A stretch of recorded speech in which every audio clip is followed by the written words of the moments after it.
विकास का, आस और विश्वास का, जन जन के जीवन की खुशहाली का दर्पण, जन जन के जीवन की खुशहाली का दर्पण। ये है कृषि दर्शन, ये है कृषि दर्शन, ये है कृषि दर्शन। आज हम आपको बताएंगे कि वर्मी कंपोस्ट किस प्रकार से बनाएं।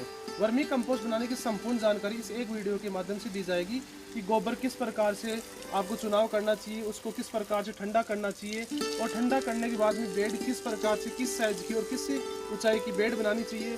बेड बनाने के बाद में उसमें केंचुए किस प्रकार से छोड़नी चाहिए और फिर 60 दिन तक आपको वर्मी कंपोस्ट के ऊपर किस प्रकार से पानी का छिड़काव करना है और फिर वर्मी कंपोस्ट तैयार होने के बाद में उसको आप केंचुए अलग कैसे करें और उसको छाने कैसे, उसके बारे में बताया जाएगा। इसके लिए आपको क्या करना पड़ेगा, गोबर जहाँ से भी आप अवेलेबल करा सकते हैं, जैसे गौशाला है, डेयरी फार्म है या किसी गाय भैंस का गोबर जो आपके घर पे हो, इस प्रकार गोबर को आप 20 से 30 दिन पुराना गोबर आप इस प्रकार से एक जगह छाया के अंदर, ये पेड़ है खेजड़ी का, इसके नीचे हमने छाया इकट्ठा कर लिया और इसके ऊपर पानी का छिड़काव करेंगे 3 दिन तक, जिससे क्या होगा, इसकी जितनी भी गर्मी होती है, जो भाप होती है, वो बाहर निकल जाएगी और बाहर निकलने के बाद में ये ठंडा हो जाएगा। इसके बाद में इसको ठंडा करने के बाद में हम इसकी बेड बनाएंगे, जो अभी हम आपको अंदर दिखा रहे हैं। अब हम आपको बताएंगे कि गोबर की बेड किस प्रकार से बनानी है। गोबर की बेड 4 फीट चौड़ी होनी चाहिए, 1.5 फीट ऊंची होनी चाहिए और लंबाई आपकी जो छाया है उसके अनुसार इसको कर सकते हैं। जैसे हमारी बेड है जो हम नीचे बिछाए हैं, प्लास्टिक की पन्नी है, ये इसकी चौड़ाई 25 फीट चौड़ी आती है और 100 फीट लंबी आती है, जिसकी कॉस्ट 1000 रुपये आती है। उसमें हमारी 20 बेड बन जाती है 4 फीट चौड़ी।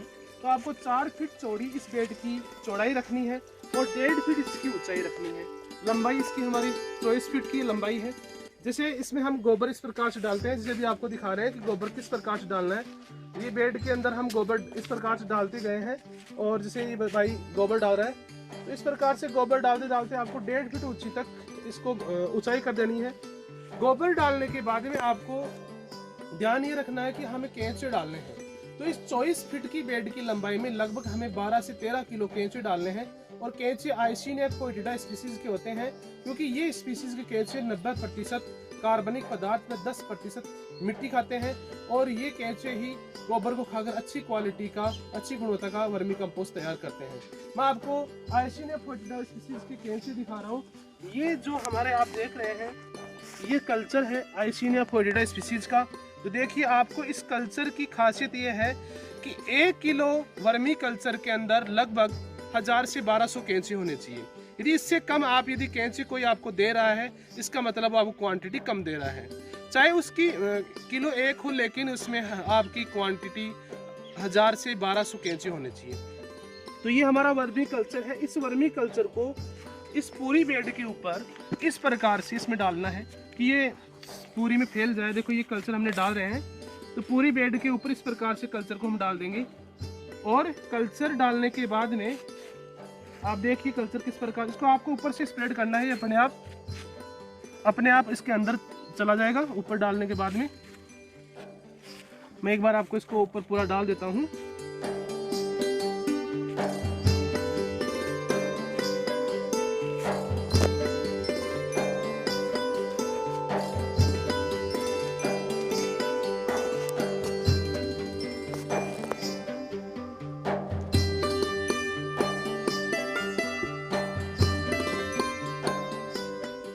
देखो, आप 1 मिनट के अंदर पूरा कल्चर अंदर चला जाएगा।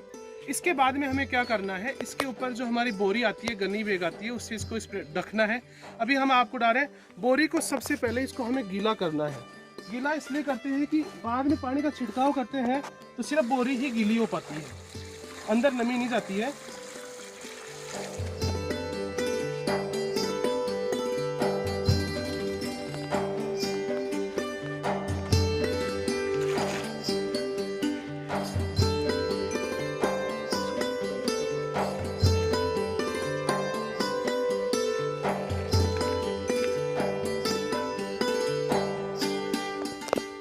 इस प्रकार से जो बोरी है इसको हम ढक देंगे। इस प्रजाति के केंचुए को छाया की ज़रूरत होती है, इसलिए हम इसको बोरी से ढकते हैं कि छाया के अंदर ही ये आइसिनिया फोएटिडा स्पीसीज का केंचुआ सबसे अधिक एक्टिव होता है और अच्छे से खाता है।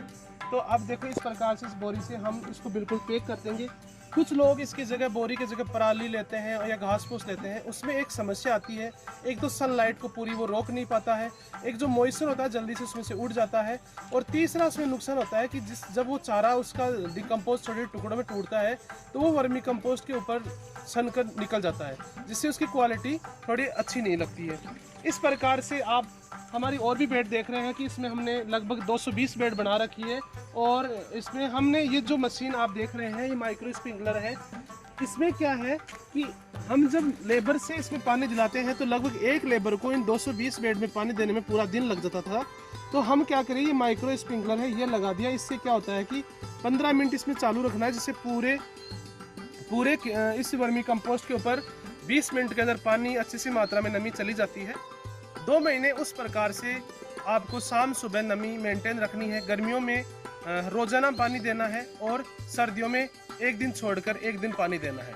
अब आइए आपको मैं दिखाता हूँ कि 60 दिन बाद में वर्मी कंपोस्ट किस प्रकार से किस क्वालिटी का तैयार होता है, जो आप हमारे इस बेड में देख रहे हैं। और वर्मी कंपोस्ट बनने के साथ साथ इसमें जो केंचुए आप देखिए ये बिल्कुल ब्लैक गोल्ड जिसे हम कहते हैं वर्मी कंपोस्ट को, वैसे बिल्कुल ब्लैक हो चुका है।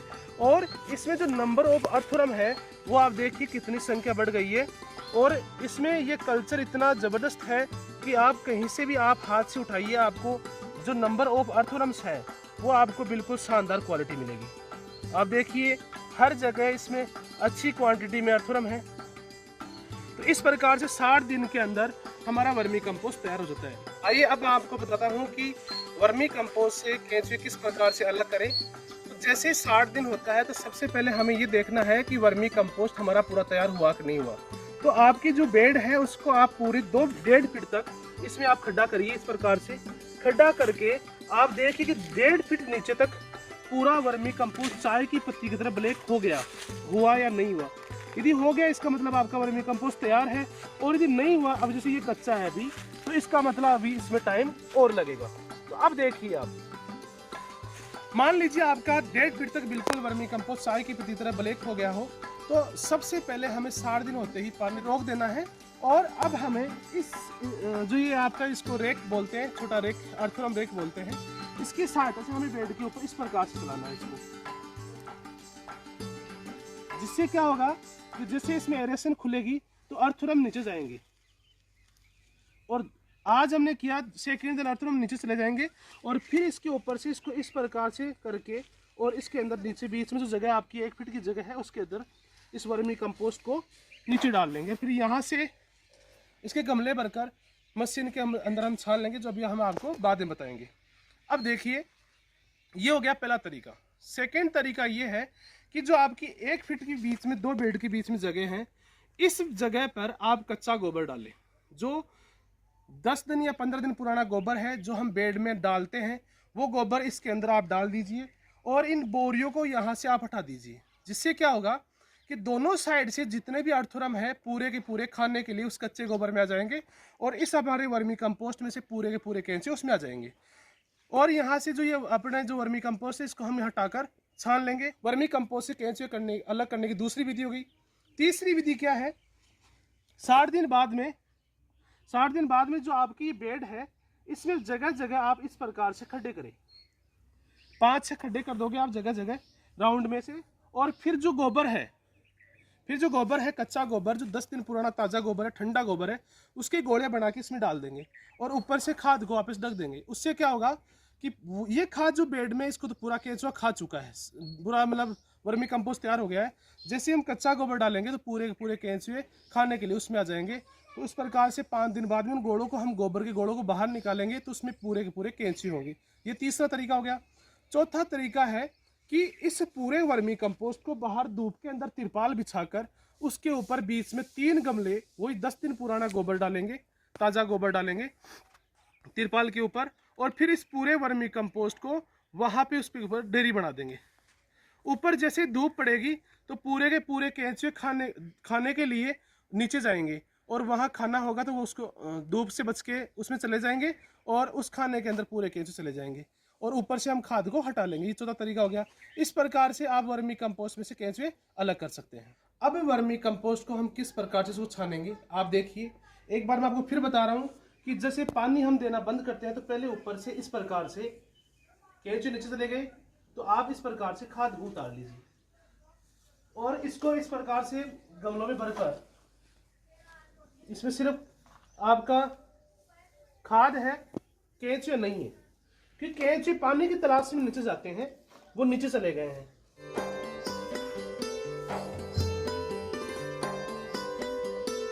ये इस प्रकार से हमने अलग किया। अब हम इसको मशीन में ले जाके छानेंगे। मैं आपको बताऊंगा किस प्रकार से छानना है, किस प्रकार की मशीन होनी चाहिए। ये जो मशीन हम बताएंगे आपको, ये देसी जुगाड़ है जिसको हम जुगाड़ कह सकते हैं इसको। अब आप देखिए ये हमारी मशीन है।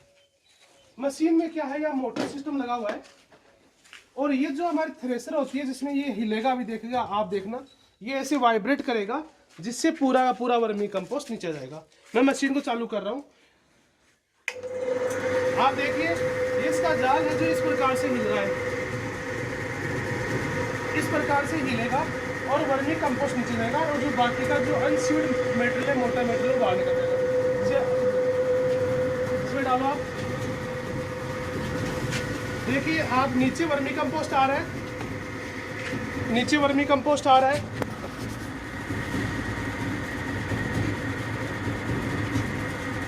और जो अनसीड मटेरियल है ये इधर से बाहर चला जाएगा। अब आप देखिए कि जो वर्मी कंपोस्ट छानकर हमने इसकी आपकी क्वालिटी दिखा रहे हैं कि किस प्रकार से वर्मी कंपोस्ट में ये क्वालिटी होगी, बिल्कुल ब्लैकिश कलर होगा जिसको हम ब्लैक गोल्ड कहते हैं वर्मी कंपोस्ट को। वर्मी कंपोस्ट इस हमारी वर्मी कंपोस्ट में 1.6% नाइट्रोजन है, 0.8% फॉस्फोरस है और 0.8% इसमें पोटास है। इसी वर्मी कंपोस्ट में नमी 25 से 30% होनी चाहिए जो एफसीओ कंट्रोल के अनुसार होती है और इसका कलर इस प्रकार से होता है। अब मैं आपको बताऊंगा कि इसमें वर्मी कंपोस्ट बनाने में कॉस्ट ऑफ कल्टीवेशन कितनी लगती है। जो आप देख रहे हैं इस प्रकार से पक्का स्ट्रक्चर आपको नहीं बनाना है। जो अभी आपने बाहर देखा था जिसमें प्लास्टिक की पन्नी बिछी थी और ग्रीन नेट लगा हुआ था, वो स्ट्रक्चर बनानी है। अब मैं आपको बता रहा हूँ कि एक ट्रॉली जो हम गोबर लेके आते हैं उसकी कॉस्ट लगभग 2000 रुपये आती है। एक ट्रॉली जिसमें 3 टन या 30 क्विंटल गोबर आता है। उससे 30 क्विंटल गोबर से हमारे 3 बेड बनती है, जिस बेड की चौड़ाई अभी मैंने बताई 4 फीट चौड़ी और 1.5 फीट ऊंची होती है और 25 फीट लंबी होती है। इन 3 बेड के अंदर हमारा 30 क्विंटल गोबर लगता है और जब वर्मी कंपोस्ट तैयार होता है तो उसमें 15 क्विंटल वर्मी कंपोस्ट हमें मिलता है। इस प्रकार एक ट्रॉली गोबर से आपको लगभग 9000 रुपये का वर्मी कंपोस्ट और 18 से 20,000 रुपये का आप केंचुए सेल कर सकते हैं। यदि कोई किसान 20 ट्रॉली गोबर से वर्मी कंपोस्ट बनाना स्टार्ट करे तो एक ट्रॉली से 9000 रुपये करता है, तो 20 ट्रॉली से लगभग 1,80,000 रुपये का वर्मी कंपोस्ट। और केंचुए आप देख सकते हैं कि एक ट्रॉली से लगभग 20,000 के केंचुए सेल कर सकता है, तो 20 ट्रॉली से लगभग 4 लाख के वो केंचुए भी सेल कर सकता है और या फिर अपने वर्मी कंपोस्ट की बेड की संख्या वो अधिक बढ़ा सकता है।